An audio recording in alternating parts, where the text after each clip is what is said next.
break-even analysis using our Excel calculator. Break-even analysis is used primarily to determine the minimum output that must be exceeded for a business to begin making a profit.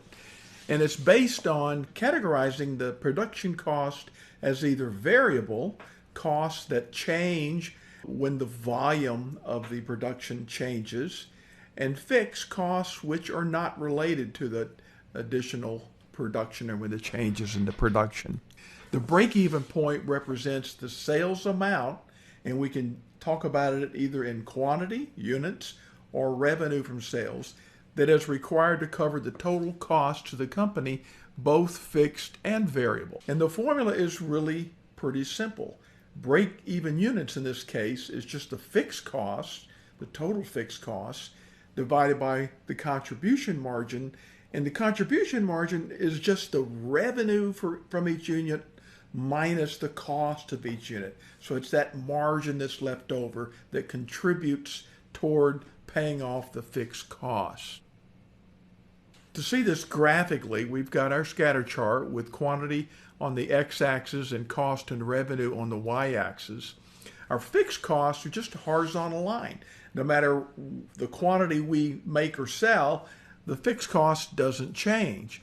But the variable cost does increase. The more we make, the higher the variable cost becomes, and that total cost is the sum of the fixed cost and the variable costs.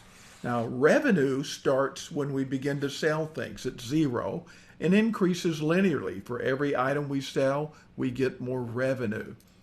As long as our revenue, the total revenue, is above the cost line, the total cost line, we're making a profit. But when the cost line is above the revenue line, we have a loss. And what we're trying to find is that break-even point. When we switch over from losing money to making money, that's the point where the total revenue is equal to the total cost. That's our break-even point, and from there we can get the break-even units and the break-even revenue. So let's give an example. We've got a medical practice manager here, and her principals want to add on a new prostrate procedure called RESM because they think it'll benefit the patients if they do it in the office as opposed to traipsing down to the hospital.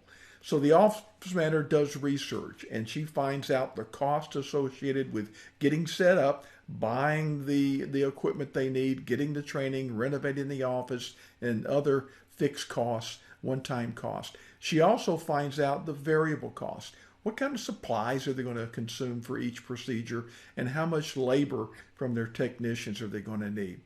Finally, she finds out what she can charge for this procedure.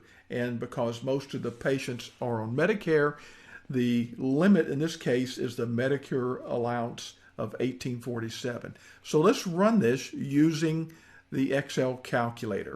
So here is the Excel calculator you can download, and it comes with some dummy information already in there. And you can see we've got a unit price, and we've got some dummy unit variable cost, and then we've got dummy fixed cost that you can then input here. The calculator will automatically begin calculating as soon as you put your data in the blue cells. The yellow cells are where the answers come, and then the graph will be generated for you. You can see it shows the horizontal line, which is the fixed cost again. The green dotted line is our total cost line.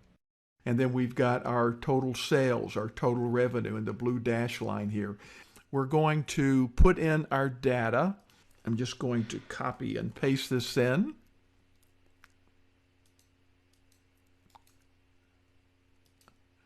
Delete out the information we don't need.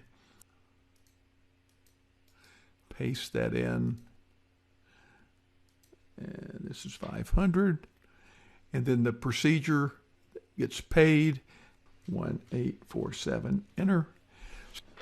We have our calculations, and it gives us the contribution margin, 270. It gives us our total fixed, total variable, and then our break-even units of 29 and our break-even sales of 53,000.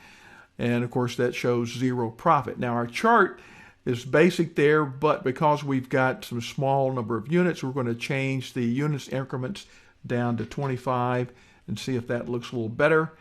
And I'm going to make it a little bit smaller yet. Let's just go with 5 and see how that looks. There we go. We can kind of zoom in on the break-even chart, and you can see our break-even units there, the little orange square, 29, and again, down to 29 here and over to the 53,000. This is how the calculator works. It's very easy.